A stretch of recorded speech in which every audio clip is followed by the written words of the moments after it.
Our guild gathers before each battle. It is a time of planning and of friendship. Together, we face the challenges ahead. For although we are many, we are united as one. From different lands, we've journeyed to this place to combat the forces of evil. For this land has been invaded by hideous creatures. The blighted, the undead, the diseased.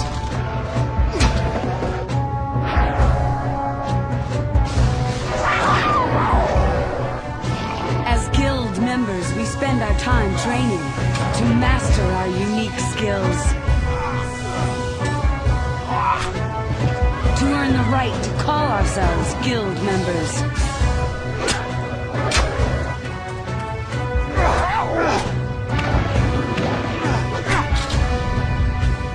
We can fight alone, but our strength is many times greater as comrades in arms when we fight together.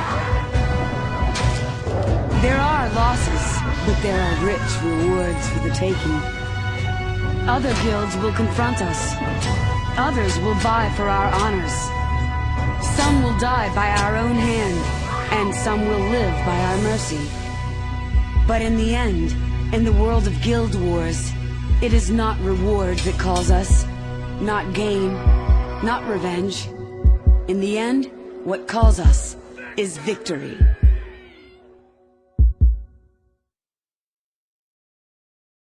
So that there was, of course, the newly released Guild Wars 3 trailer. I hope you guys enjoyed. No, it's not the Guild Wars 3 trailer. I figured it might be fun to open the reboot of this series, Guild Wars 2 Daily, the new Guild Wars 2 Daily, with something kind of cool, something slightly different. I spent a reasonable amount of time last night looking around at old Guild Wars 1 articles and some of the earliest stuff we heard about that game before it released, and that actually is an E3 2003 trailer, the very first footage we ever had of Guild Wars 1. I think most people are probably familiar with that trailer at this point. It was often pointed to when Guild Wars 2 was in development, with people saying, look at how much a game can change from its alpha stages through to when it actually releases, and people expecting miracle changes because they didn't like the look of the graphics from the first couple of trailers of Guild Wars 2. But that never really happened, and it was a pretty unfair comparison, to be honest. But in any case, really interesting, and maybe you haven't seen it. I do know that the only version of it I've been able to find already on YouTube is terrible quality, so hopefully that'll be slightly better, even though it's pretty bad quality anyway. But hey, this is a video from 2003, so get off my back about it. Right, so hello everybody, welcome to Guild Wars 2 Daily. I'm going to be changing things up with this show a little bit. I'm not going to spend ages and ages explaining all of the changes. I figure it's probably best for us to just roll through the new format, and you guys will see what I've got in store as we go forward. Hopefully this will be far more workable. As you know, a few weeks ago I was doing a Guild Wars 2 Daily, and before the game even came out I was doing a Guild Wars 2 Daily, but the format's had to change a little bit, considering now that the game's out, there are a lot less things that we can talk about that people just simply don't know. I mean, we've actually been in game and had a chance to play it for ourselves, and being driven entirely by questions I don't think works entirely anymore. So the main changes, I should probably just say straight away, is it's going to be Monday to Friday now. That's still daily. It's Guild Wars 2 week daily, but it's daily. I feel like I can kind of get away with that. It's going to be a Monday to Friday thing, and we're going to have specific topics of discussion outside of questions and answers, but there will still be plenty of questions and answers 3 days a week. So that's what I'm hoping for here. The footage in the background is going to be different on each day of the week, so because today is Friday, that means we'll be looking at some of the better meta events and event chains, not necessarily just meta events, but some of the more fun events that go on in Guild Wars 2, and I found particularly fun as I've gone through in my travels, or even events that maybe not everyone's always seen. Every day we'll be having different footage of a different aspect of the game, as I say, and the real hook to it is, if some of you remember, I was planning on doing a series where we got together as a community to film footage for the game, and I would put out focuses on various things. Well, I'm incorporating that into daily from now on, so this episode aside, all future installments of this, everyone will have a chance to come and actually play and be in the video with me. You can read in the description specifically how that's going to work, but essentially the easiest way will be for you guys to follow me on Twitter, which again you'll find a link in the description to, and I'm on Ehmry Bay, that's my server. I was tempted to wait until guesting was added as a full feature to the game, but since we haven't had any specific news on time frame for that, I figure it's been long enough and I don't really want to wait around anymore. So that's what we're going to be doing. You will always have a chance to be on Guild Wars 2 Daily with me, which should be great, and hopefully it'll be quite fun. So yeah, I'm quite excited about this. Without further ado, let's jump straight into it. Every day of the week, Guild Wars 2 Daily wouldn't be Guild Wars 2 Daily without actually giving you guys some updates on official news, so that's how I'll be opening up today's. We've got a bit of a backlog of news to go back from because it's been a while since I've done the show. I'm not going to fill you in on every little thing that happened over the past 3 weeks or so. That would just be ridiculous, but I will tell you some of the more prominent things that have come out in the last couple of days. First of all, what spoke to me most, we had an article on guildwars2.com from Colin Johansson talking about the live team and what ArenaNet are doing to support the game now that it's actually released. There was a lot of talk before Guild Wars 2 came out about how they were hoping their live team and the content they add to the game once it's come out will be far better than that you see in other MMOs, even though this one doesn't have a subscription fee, and they were being very ambitious about it. We didn't hear any details from them, but now we do have details on what their plans are. So essentially it seems ArenaNet have first of all split in half. Half of them are going to be working on expansion content, and the other half are going to be designated as live team members. Of that half of the company, they are then further split into smaller teams that deal with specific aspects of the game. These are those teams, they've been announced to us now. So first of all, we have the live response team. These guys are dealing with bugs. If you're playing in game and you see another skill challenge that's broken or something isn't progressing, your personal story has somehow jumped you back a few steps, which there have been reports of recently. All these things, issues with balance, particularly with regards to events or hearts that might take too long, for example, all these bugs and issues are going to be dealt with by the live response team. So those guys, as you can already see as well, have been working pretty damn hard. Most of these patch notes that ArenaNet have been coming out with have had something to the effect of fixed a bunch more personal story and skill quest and map completion bugs. So those guys have already been hard at work. What else have they got? They've got a living world team. These are the people responsible for adding new content specifically to PvE and world versus world. Not necessarily just adding new content such as new events, but also refining content that currently exists, and that's particularly pertinent when we're talking about world versus world. They have mentioned a couple of times recently that future features and updates and refinements will be coming to world versus world to make the experience slightly more enjoyable and to shake things up a little bit there. So this is what the living world team are doing. These guys I think will be most interested in, because at the end of the day it's the new content we'll want to be sticking around for once we feel like we've exhausted what's already in game. But of course, PvE and World vs World are not the only aspects of Guild Wars 2. There is a significant PvP scene in the game, and yes, they have a team dedicated to supporting that. They're calling themselves the PvP/esports team, and the idea is they will be dedicated to fostering that community and hopefully pushing Guild Wars 2's PvP closer to something that will be recognised as an esport. So I guess that this is the team that will be working on things such as spectator mode. Also, apparently there will be some news quite soon from Jonathan Sharp regarding their specific plans, so I'll keep my eye out for that and let you guys know when it finally comes. That's not all though. They also have another team called the Holidays and Events team. Now this team is different to the Living World team. For Guild Wars 1 in particular, ArenaNet always put a lot of effort into in-game events that would coincide with real-life holidays like Halloween and like Christmas. They have an entire team dedicated to this for Guild Wars 2. Halloween, of course, is the one that's coming up very soon. We've already heard that one of the characters that will be appearing for that event when Halloween comes round, Mad King Thorn, has been voice acted, and ArenaNet are also saying we'll get more information on that as well next week. Halloween is coming pretty close, so this should be interesting to see what they have in store for holiday festivals as far as Guild Wars 2 is concerned. Further, these guys will also be adding events just as the Living World team are, but these will be more one-off events that can have large sweeping changes on the in-game world but won't necessarily last forever. Think to the kind of events we had at the end of the beta weekends, when a dragon could attack everyone in an entire explorable area and the entire zone became something of a mini-game where people slowly became zombies that would fight one another. These kinds of events seem to be what the Holidays and Events team will be adding to Guild Wars 2 as we go forward. The question is, when will these events come? What are their plans? Are they always going to coincide with festivals, or are they going to do one-off things? Are they going to do special weekend events like they did with Guild Wars 1, but actual real events that make sweeping changes? I guess they're just getting warmed up and moving into the flow of things, so we haven't seen anything like this just yet, but it's kind of exciting to me. I'm really interested in seeing where they could take it, because the dynamic event system they've built for Guild Wars 2 could potentially mean for some really cool stuff as long as that team actually gets the resources they need to make it work. That'd be cool. One of the more boring teams as well next, sadly, is the Mac and Performance team. These guys will be responsible responsible for refining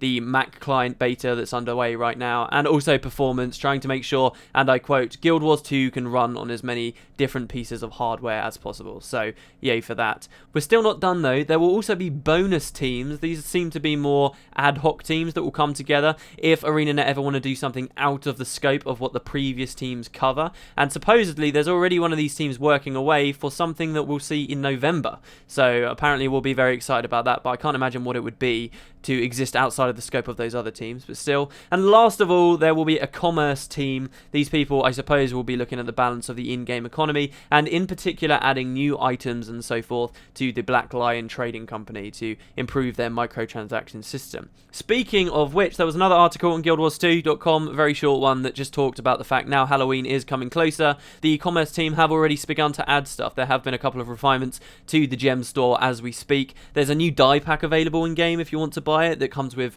festive colours. The Black Lion chests supposedly have been improved in some way, though how, I'm not sure. And there's also a 25% discount on one of the booster packs, so there's that at the very least. Not too much, but they did release an article about that. Lastly, of note on GuildWars2.com at the very least, was a very recent article about legendary weapons. It goes really vaguely over the process of acquiring the legendary weapons and talks about how in-game there are lots of hints to how to find the recipes and so forth. So they were very vague about it, but interestingly enough, they did release a video which shows off a handful of the legendary weapons. That was Bifrost, which is the staff, Flameseeker Prophecies, which is the shield, as well as Juggernaut, the hammer, and Sunrise and Twilight, the two great swords, which are, I guess, some of the legendary weapons we'd already seen a fair bit of anyway. But yeah, that's nice if you want to see what they look like and to decide whether that massive grind really is worth it for you in Guild Wars 2. There are a lot of people getting towards the end of the game and wondering, what do we do next? For a lot of people, that is going to turn into legendary weapons. So it's kind of cool to see how they work and how they're not really just a skin for a weapon, but they're also an effect that will apply to your entire character and change the colour of your footprints and so forth, which is kind of cool. So legendaries are exciting. It's a nice video, I would say, at the very least. Speaking of ArenaNet on YouTube, you've got to love these segues. They're working so perfectly today. They have been uploading a few videos recently that honestly not everyone's taking to too well. I have noticed on the comments, and there's quite a lot of dislikes on them. There was a recent stream on Twitch with Jonathan Sharp talking about combat in Guild Wars 2, essentially, which had its moments, particularly when they were talking about the changes they wanted to make for World vs. World, even though no real tangible information came out. And also a stream that they did a long time ago during the pre-purchase 3-day head start, where we saw a dev play through the game there too. And both of these have now been uploaded to YouTube, and I guess the general impression from people subscribed to the channel, they think that ArenaNet are trolling and that they're not interesting videos enough to be there. So it's sad to see such a negative reaction. I think people are overreacting a little bit, but if you do have some time on your hand, they're quite long videos, and I think it's admirable that ArenaNet are at least trying to do more stuff on YouTube and trying to do stuff on Twitch, because these are platforms that if they can take good advantage of and start getting good at, they can really boost their image as a game company that cares a lot about its community. So I'm happy that they're doing those things, even though I personally haven't watched the entirety of both of those videos. Okay, well that's news. As I say, we had a couple more to go over today, so that took a little bit longer than it usually will. It will only be like 5 to 6 minutes at the start of each video.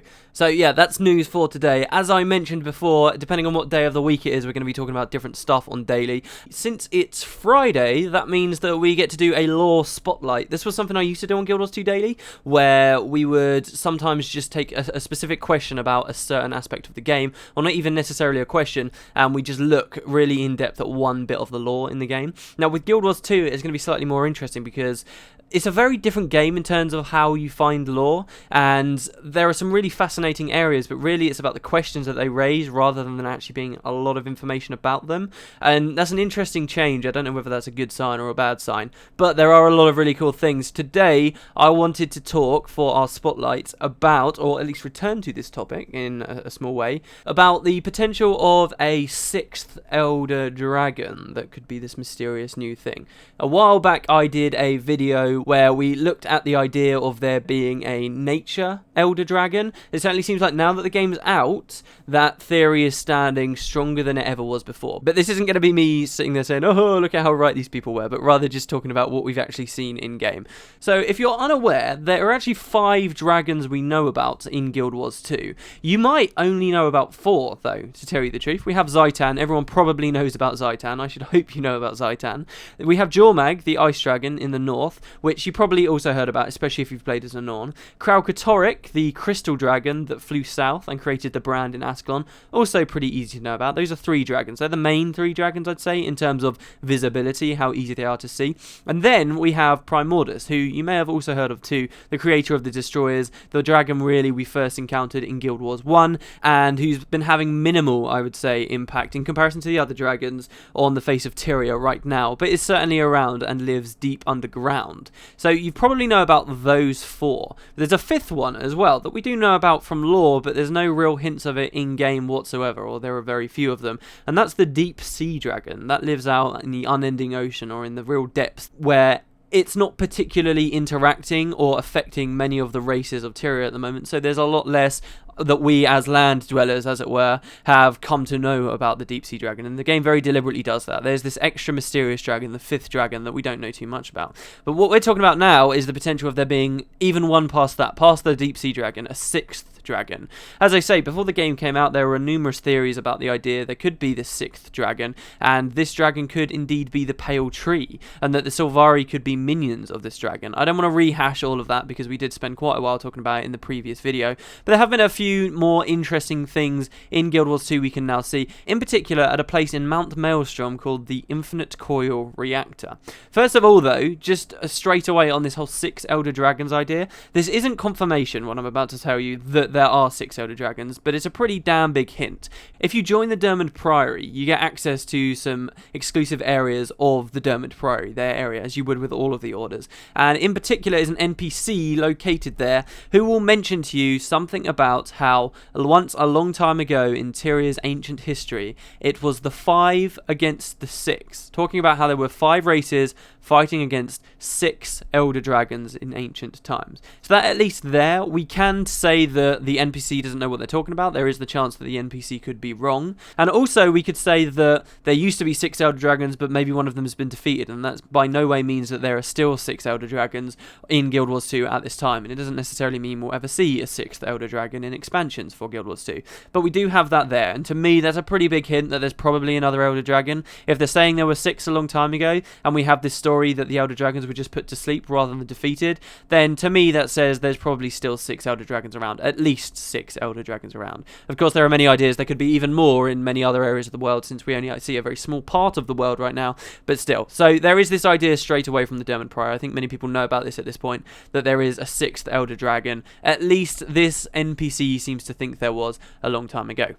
Now, to the Infinite Coil Reactor in Mount Maelstrom. This place is amazing. It's so cool. This is the area in Mount Maelstrom above what we call the Crucible of Eternity, which is one of the dungeons in Guild Wars 2, and if you've played through the dungeon story, then you will have been there for yourself. It's a large inquest facility that is usually blocked off, and players can't actually go in there or interact with it, but there's a meta event chain in the area that allows you and the Pact to basically break your way in there and open up an Asura gate that will take you deep underneath it into the Crucible of Eternity, where the dungeon then takes place. But the most interesting stuff, funnily enough, there are some interesting things inside the dungeon itself, but that's not what I want to focus on. The most interesting stuff is the compound itself, the Infinite Coil Reactor out there in Mount Maelstrom.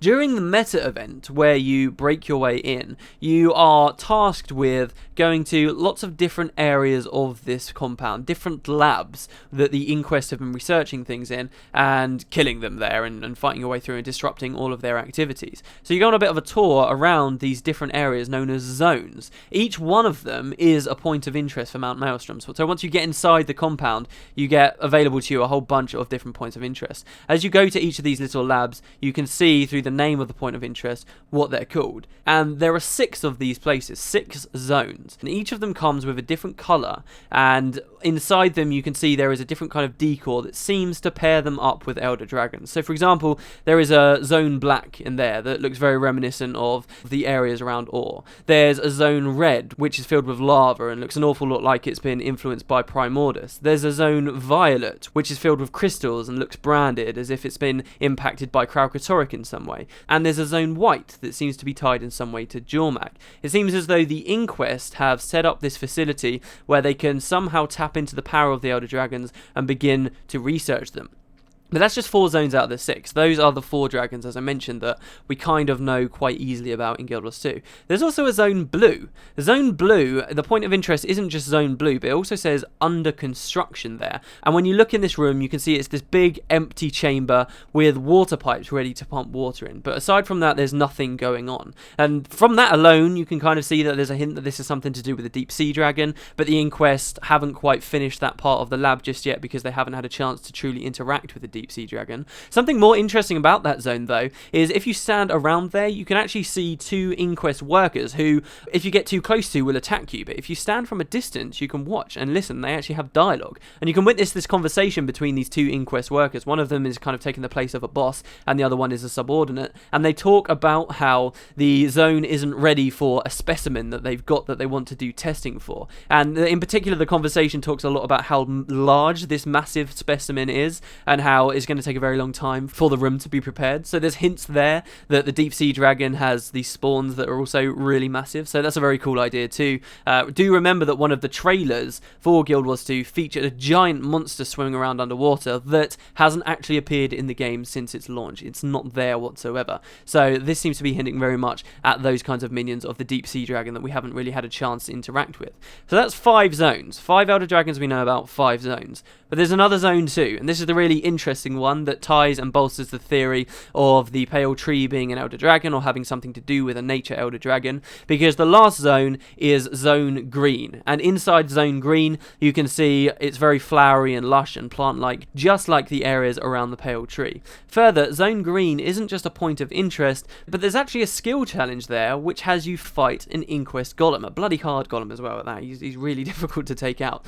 The really cool thing about this Golem that you might not have noticed when you did it, when you defeat the Golem, he speaks something to you in binary. When you translate what he says in binary, it spells out the words Pale Tree. So if that's not some kind of confirmation, there is something to do with the Pale Tree and an Elder Dragon, further on top of all the heavy speculation and ideas that people had before the game even came out, I'm not entirely sure what to think. Also, in the Crucible of Eternity, when you go down, just I would like to add, you can see rooms that seem to be kind of tied to the zones that are above them, and in particular there is a big green lush room there with lots of flora and fauna and enemies that seem to be of the Pale Tree and more, like husks and so forth, which we don't really have much information about who they are or where they're from. So that's one of the most interesting things that I've seen in Guild Wars 2, and I desperately wanted to do a spotlight on it and talk to you guys about it, because it's one of those things you could have run around in that lab, but if you didn't pay any attention, then you will have missed an awful lot of stuff.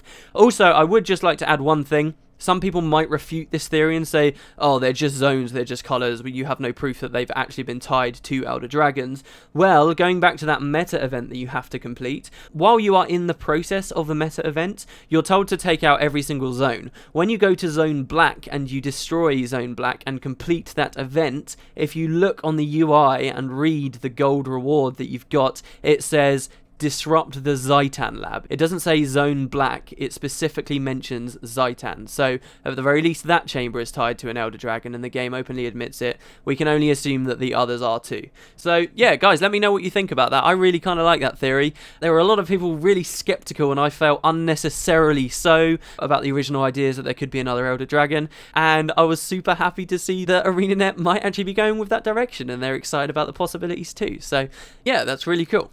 Now, typically the Friday show would be capping off with questions and answers. I'm planning on doing that 3 days a week. If you look on screen right now, that's essentially my idea for what I think would be good for Guild Wars 2 Daily going forward. So every day we're going to have official news, and then if you look on there, depending on the day of the week, we're going to be talking about different stuff as we go forward, which should keep things very varied and interesting. As I mentioned before, this is going to be 5 days a week now. I am kind of disappointed I'm not going to be doing it 7 days, but it's not so much that I want to be lazy on the Saturday and Sunday, but it's just that I don't really have anything I can fill the Saturday and Sunday with too. There's a point where you're stretching out the amount of stuff we can talk about, the amount of content, too thinly. I'd rather put out 5 really tightly packed shows throughout the weekdays rather than just kind of spread it thin. So, as I say, it's going to be Monday to Friday. I've started this on a Friday because hopefully now over the weekend I can listen to any feedback you guys might have if you do have some, and I can make those changes to daily before we get rolling with it as we go forward. And I'm sure things will change as the weeks and months pass by. But yeah, this is kind of my plan, so do let me know what what you think. If you are one of those people that would love to play in-game with me, when I originally mentioned it a while ago, I had overwhelming positive feedback for that. So if you do want to do it, once again, check in the description. I'll have specific instructions on how to do it. But it's pretty simple and should be pretty easy, especially when guesting has been added for us all to get together and play the game and be in the footage. So yeah, if you've got any questions as well, since questions are still going to be 3 days a week for Guild Wars 2 Daily, please let me know. It doesn't matter where you send them. You can send me a personal message, you can put it in the comments section, or you can tweet me. I really don't mind. Any of those methods is fine, and we will continue with the questions there. So do keep them rolling. The more interesting the questions, hopefully the more interesting I can be. And yeah, I guess I will see you guys on Monday. Have a great weekend, and I'll see you next time. See yous.